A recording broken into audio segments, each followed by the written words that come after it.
Hi, welcome to Circles of Connection.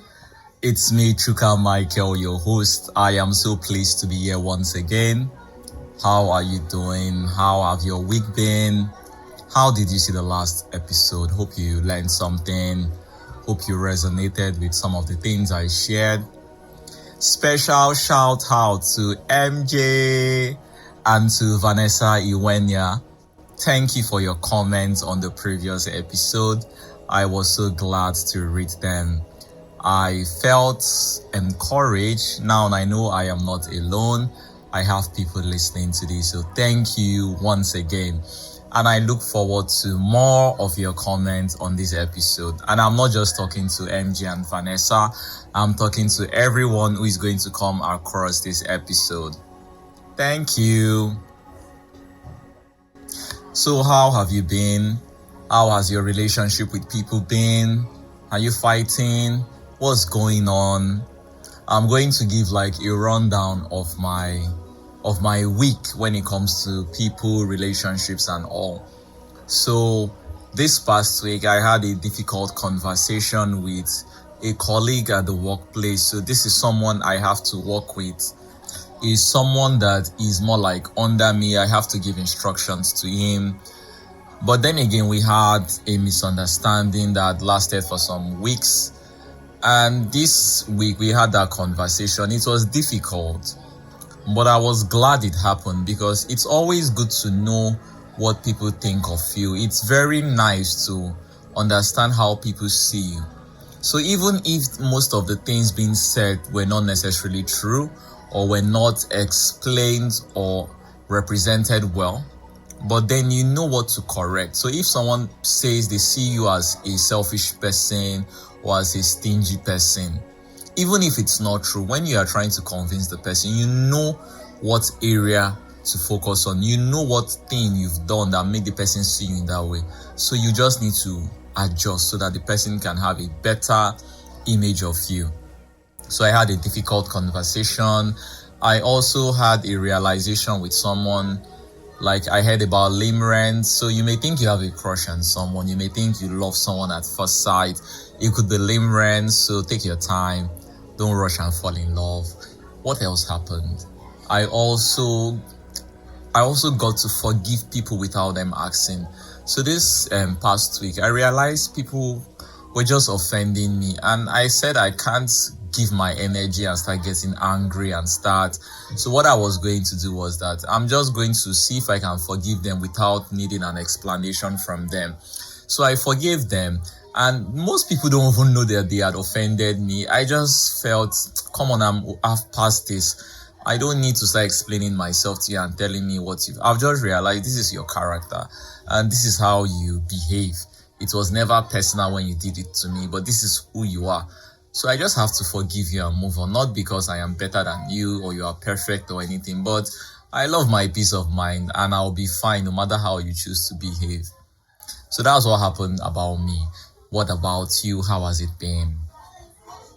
Today's episode, I want to talk about attachment. Developing attachment for people that you are not in a relationship with, aka situationships. You see, our God is not the author of confusion. God is not someone that wants to confuse us. So whenever we are having confusion about a relationship, about a person, we need to understand that that is not how it's meant to be. That is not what it's meant to be. That is not God's will, and that should not be tolerated. So if for any reason you have confusion about anybody, any relationship, or something you are doing, it means there is something you need to bring that is light. You need to bring light into the situation so that you can know the perspective and know what is yours and what is not. You can know where you need to talk and where you don't need to speak to. You should know your place, more like. So situationships are not from God. It is not God's will that you are emotionally attached to a person you are not dating. Some of us, we get to meet someone attractive and we flow with the person. We like the person. We like their vibe. They like our vibe. We match their vibe. They match our vibes. Everything is going like in the movies. It's moving so smooth. But you didn't know that the person had an ex that had not let go. You weren't informed that the person is potentially getting wedded to someone very soon. You didn't know all this, but you're already falling in love with someone you don't know. Fine boy. Are you in a situationship? Fine girl.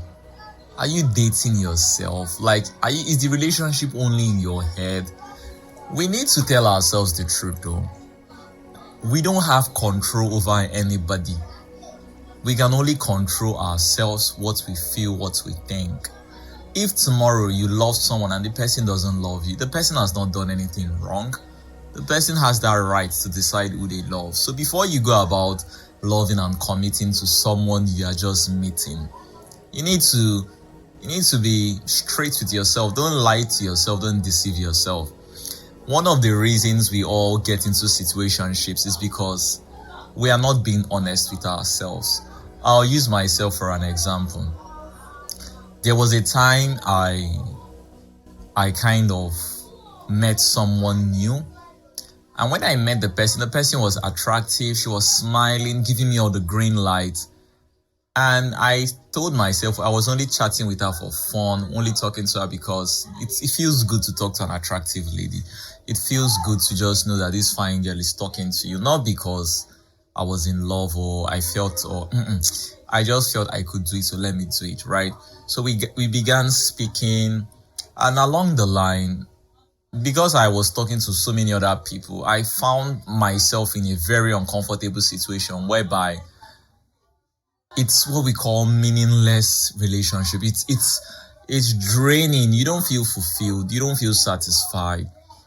But yet it demands your time, because instead of you to be sleeping, you have to respond to message, you have to send message, you have to check up, but you are not getting that fulfillment that you deserve. So I didn't like it, and I learned.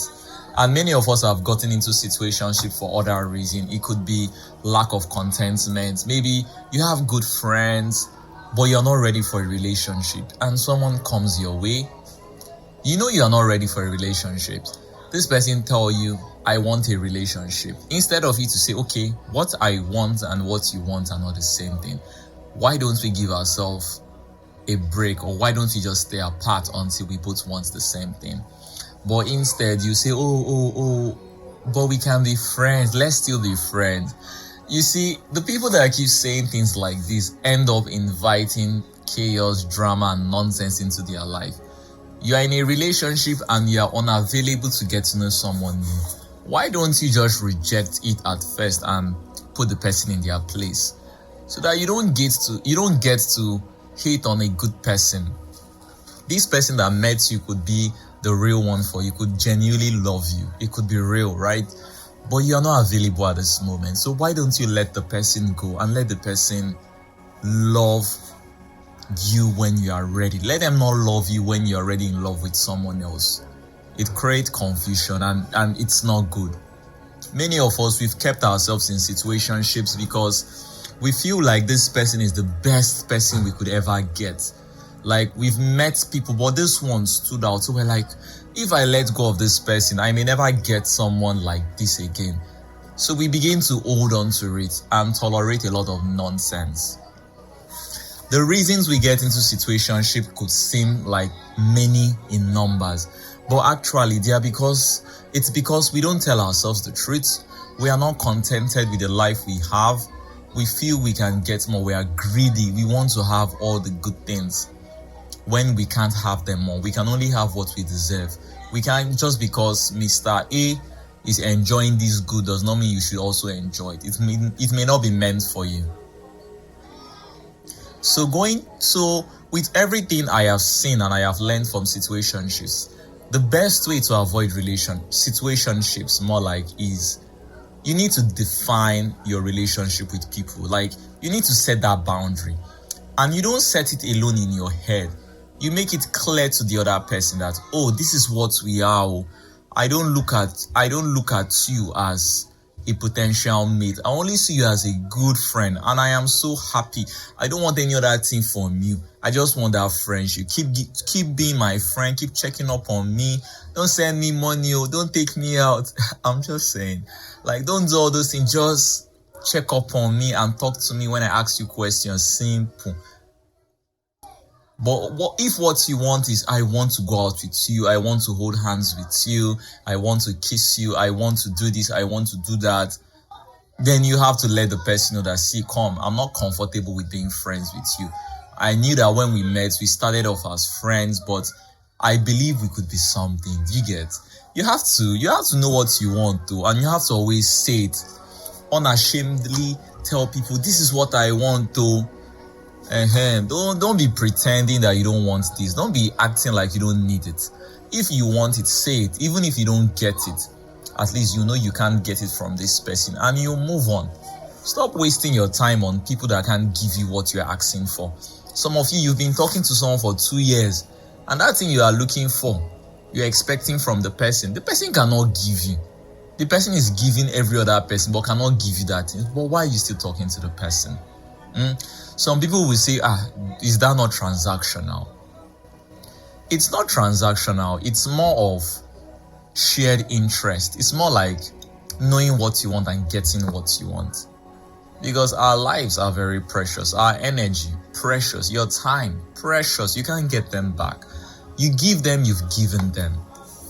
So please, dear adult, let's avoid situationships. We're coming to the end of the year.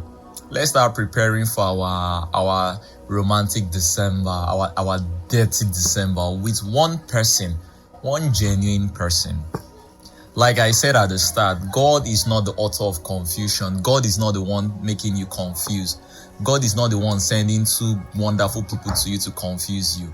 It's your greed. You are not contented. You think you can have all the good things in life. That's not true. The reason you are still in that situationship is because you are not loving yourself.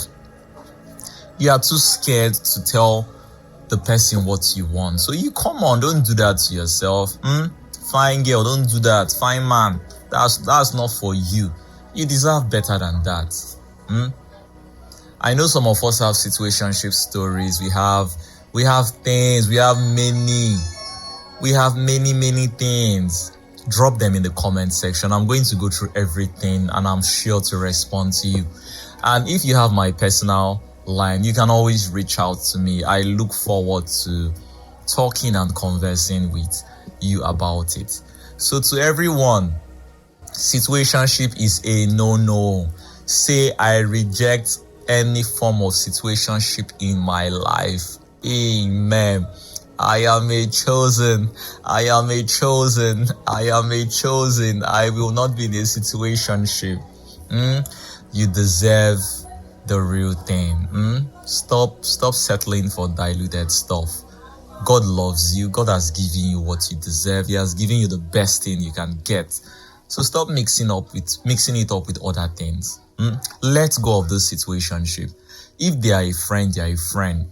And the easiest way to know what a situationship is when you can't pinpoint and say, this person is my very good friend, is a good friend, and you tell all your other friends, this person is my friend. And when you can't say, this person is my partner, you can't say, this person is my colleague from the work, you can't say, this person is a family member, a relative, or whatever. This person is there, you are talking to this person, you have emotions for this person, yet you are not dating this person. So what if you get into a genuinely loving relationship? Would your friendship with that person still continue? Tell yourself the truth. This is Circles of Connection. It's a pleasure to do this again. Till when next I see you. Bye.